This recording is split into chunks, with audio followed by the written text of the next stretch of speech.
Representative Pine, yes. Yes, thank you, Mr. Speaker. In opposition of this Please measure. proceed. Yep. Yes, what this bill does is, for the first time in history in the state of Hawaii, we're going to now give financial awards to losing bidders of contracts. And I started researching this issue to see what other states are doing. One of the states that do this is Texas. And it was a provision in a law that a legislature just like ours put in. And the goal was to spur competition, more competition. They felt that this would be good for the people of Texas. And so they implemented this law in the late 1990s. However, Texas right now is re-reviewing this law. The chairman of the Transportation Committee, Senator Mike Fasano, was not present at the time of the law, and so in his review of different types of contracts and Texas expenditures, he was very concerned that this was a current practice in Texas. He stated, "This is one of the most ludicrous things I've ever heard of government doing." And he said, you know, here we are concerned now because a lot of money is being spent dishing out this money. What concerns me is here we are having to tell education and nursing homes, sorry, we're going to have to cut you, but oh, by the way, we're going to continue to pay companies that put in bids and don't get selected.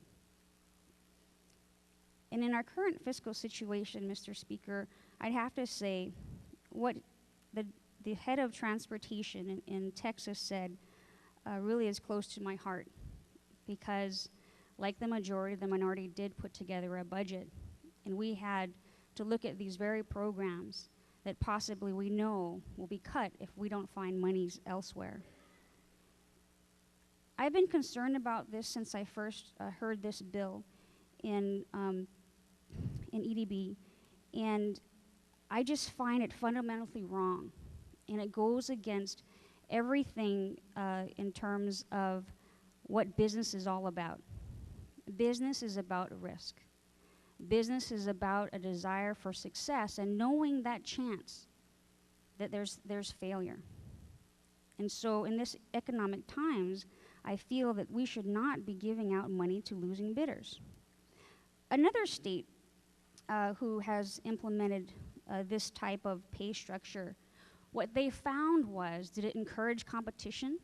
Well, what they did is they went back to the time before the law, and they found out that there was no increase in the amount of bidders. In fact, what they did find, Mr. Speaker, was an increase in the amount of larger companies that had broken up into smaller companies, and they, in exchange, gave different bids as different companies, but they were still part of the same larger company. And there's nothing in this bill that would prevent that type of thing from happening, Mr. Speaker.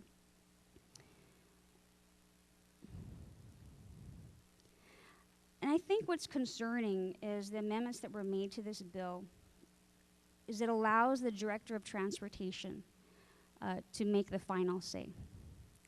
And I think as a legislature, we should not give up any more of the purse strings, because it's going to take some time to get out of the economic status that we're in now. We need to be wiser.